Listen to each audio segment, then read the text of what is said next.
Hiki ni kipindi muhimu sana kwa mjamzito. Yaani kama kuna mjamzito ambaye upo naye karibu, iwe ni mwanaume upo naye karibu au ni mwanamke mwenzio upo naye karibu na unamwona anapitia hizi hali, jua kwamba ni kipindi chake muhimu sana cha kuwa naye karibu. Yaani kuna haya mambo ambayo ukijiona tu uwe ni mjamzito au ukimwona mtu wako karibu ni mjamzito anayapitia, hakikisha unakuwa karibu naye sana, kwa sababu ni kile kipindi ambacho kinahitaji ukaribu wako kupita kiasi. Ni kipindi kile ambacho unamkuta tu analia. Yaani unaweza ukawa umetoka umerudi ghafla unamkuta tu analia mwenyewe, au usiku unaweza kumkuta tu analia, yaani ana hofu tu au ana wasiwasi. Wakati mwingine anaanza kuwa na mawazo tu ya ovyo ovyo, na mwingine afika mbali hadi anatamani aweze kuharibu ujauzito aliobeba. Haijalishi ujauzito una muda gani, lakini unajikuta anapitia hii hali.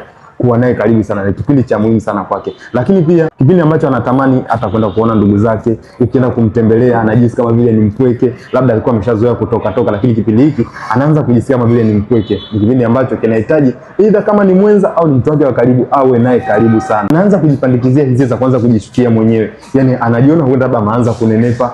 Kama ushawahi kuona mjamzito, kata kitu ambacho wengi wanalalamika ni kuongezeka kwa pua. Yaani mwingine anaanza kusema mbona ninakuwa hivi, kutokana na kwamba huenda ni ile hofu au tu ule wasiwasi wa mabadiliko ya hormones ya mwili, hivyo anaanza kujichukia yeye mwenyewe. Kwa hiyo ni kipindi ambacho kinahitaji mwenza au mtu wake wa karibu awe naye karibu sana. Kipindi ambacho amepewa bed rest, anaweza akapewa bed rest aidha ni hospitali moja kwa moja au ni nyumbani, akaambiwa asifanye baadhi ya kazi, apumzike zaidi. Ni kipindi ambacho anahitaji uangalizi wa karibu, yaani kipindi ambacho anahitaji afuatiliwe zaidi.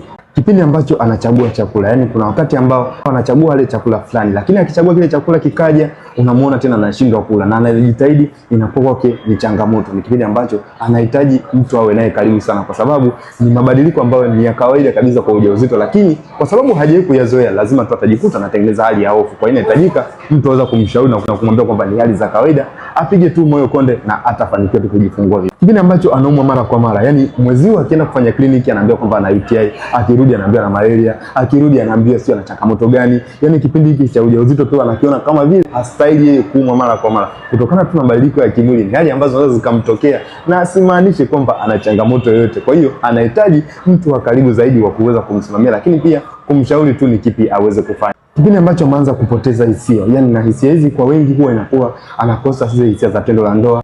Kipindi ambacho anaanza kuwa na stress za kujifungua, yaani unaweza kumkuta amekaa tu anawaza, jamani, kujifungua nitatoka salama, nikishatoka kujifungua vipi itakuwaje? Yaani changamoto zote hizo ambazo huwa anaanza kujiona tu sio za kwake kwa sababu tu ni mjamzito, basi anza kuwa naye karibu. Yaani anahitajika aweze kupata mtu wa kuwa naye karibu na kumshauri kwamba ni mabadiliko tu ya kawaida, ila kama itahitajika kwamba anaweza kuonana na daktari ni vizuri zaidi, kwa sababu itaendelea kumuondoa hofu zaidi na kumpa uhakika zaidi kwamba atajifungua kawaida.